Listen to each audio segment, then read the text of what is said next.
সাবেক প্রধানমন্ত্রী শেখ হাসিনা ও তার পরিবারের বিরুদ্ধে অবৈধ সম্পদ অর্জন ও অর্থ পাচারের অভিযোগে এবার যুক্তরাষ্ট্র, সিঙ্গাপুর, হংকং ও সাইপ্রাসে স্বরাষ্ট্র মন্ত্রণালয়ের মাধ্যমে মিউচুয়াল লিগ্যাল অ্যাসিস্ট্যান্স রিকোয়েস্ট এমএলএআর পাঠিয়েছে দুর্নীতি দমন কমিশন। এদিকে পরিবারের সাথে সংশ্লিষ্ট একের পর এক ব্যাংক হিসাব ও সম্পদ জব্দ করেছে এনবিআর ও বিএফআইইউ।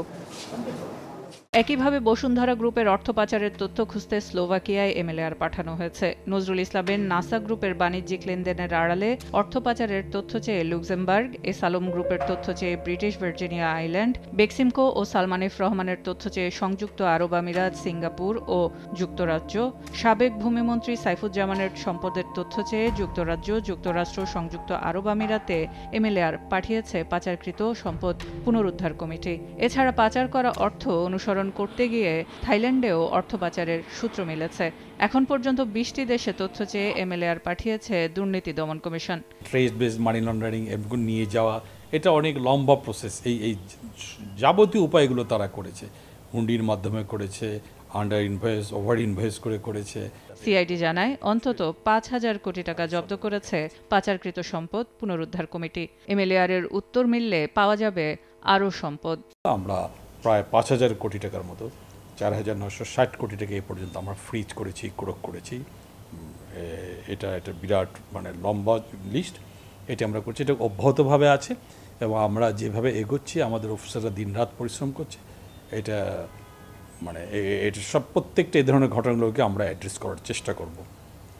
যে অর্থগুলো লন্ডারিং হয়েছে বাংলাদেশ থেকে, এগুলো আমরা কোনো ক্ষেত্রে কোনোটাতেই ছাড় দেওয়ার কোনো সুযোগ নাই। আমরা প্রত্যেকটা অর্থকে দেশে ফিরিয়ে আনার জন্য আপ্রাণ চেষ্টা করি, যদিও প্রসেসটা খুবই জটিল। টিআইবি বলছে পাচার হওয়া অর্থ সংশ্লিষ্ট দেশগুলোতে বিনিয়োগ হয়েছে, ফলে সেসব বিনিয়োগের লভ্যাংশের মালিকানাও বাংলাদেশের। আইনি তৎপরতার সাথে তাই বাড়াতে হবে কূটনৈতিক তৎপরতাও। ইংল্যান্ডের মতো দেশে, দুবাইয়ের মতো দেশে, বা আপনার সুইজারল্যান্ডে, সিঙ্গাপুর, মালয়েশিয়া, যুক্তরাষ্ট্র, কানাডা, এই সমস্ত দেশে যে অর্থ পাচার হয়েছে, সেই ওই পাচার কিন্তু প্রতিটি ডলার কিন্তু অবৈধ, অথচ সেইখানে বৈধতা পেয়েছে, অর্থাৎ সেখানে আইনি লঙ্ঘন হয়েছে। অর্থাৎ ওখানে কিন্তু একটা ডিমান্ড সাইড আছে। এই অর্থ বাংলাদেশ থেকে বের করতে পারলে দেশে লোক নিয়ে হওয়ার সুযোগ আছে। এই কারণে কিন্তু অর্থ বের হয়, তাহলে কিন্তু অর্থ বের হতো না। কাজে এখানে চাহিদা সরবরাহের বিষয় আছে এবং এটা একটা ইকোনমি কাজ করছে, হ্যাঁ, করাপ্ট ইকোনমি কাজ করছে, ওয়ার্ল্ড ওয়াইড করাপ্ট ইকোনমি। এই কারণে ওই যে দেশ থেকে পাচার হয়ে গেছে সে থেকে সহজে পাচার করে অর্থ ফেরত আনাটা খুব সহজ নয়। ওই অর্থ তো ওখানে ওই দেশের বিনিয়োগ হিসাবে ব্যবহৃত হচ্ছে, ওই অর্থনীতিতে অবদান রাখছে আমাদের অর্থ।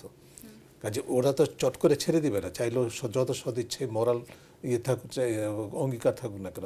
সংশ্লিষ্ট বিভাগগুলোর তথ্যমতে দেশের সম্পদের খোঁজে আরও ৫টি এমএলএআর তৈরি রয়েছে পাইপলাইনে। সিলিয়া সুলতানা, সময় সংবাদ, ঢাকা।